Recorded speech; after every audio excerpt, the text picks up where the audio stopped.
شام 15 ایول سال 2024 تقریبا ساعت 19:30 راننده ماشین تمغه مرسدس بنز کریموف سمیرشاه سال 1996 ساکن شهر پنجکند هنگام حرکت در راه ماشینگرد عینی پنجکند در حدود دهه دشت مالای جماعت دهات سوجینه شهر پنجکند از حوزه اداره واسطه نقلیات نبر آمده پیادهگرد خرسال کوچبویزاده اکرام جان سال 2018 ساکن شهر مذکور را پخش نموده است.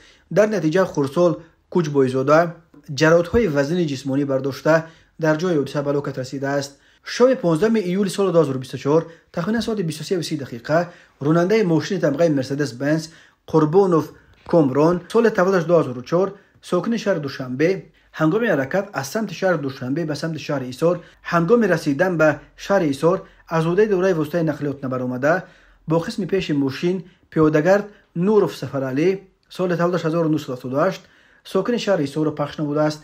در نتیجه پیادهگرد نوروف جراحت‌های گوناگون جسمانی برداشته در بیمارخانه به هلاکت رسیده است. نیمه شب 15 ایول سال 2024 تقریبا ساعت 02:30 راننده ماشین تمغه اوپل استرا رستموف لطیف جان سال 1964 ساکن نویه شهر نو هنگام حرکت از سمت نویه شهر نو به سمت شهر دوشنبه از عهده اداره واسطه نقلیات نبر آمده پیادهگرد اودینایف عبدالرزاق سال 1961 ساکن شهر ایسار را پخش نموده است.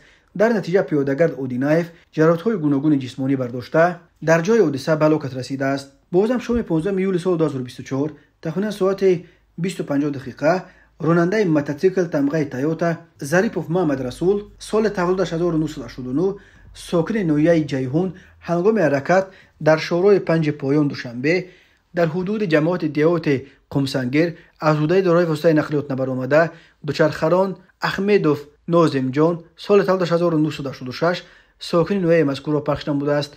در نتیجه دوچرخران احمدوف در جای حادثه به هلاکت رسیده است. اوید بین حادثه و تحقیقات ادامه دارد.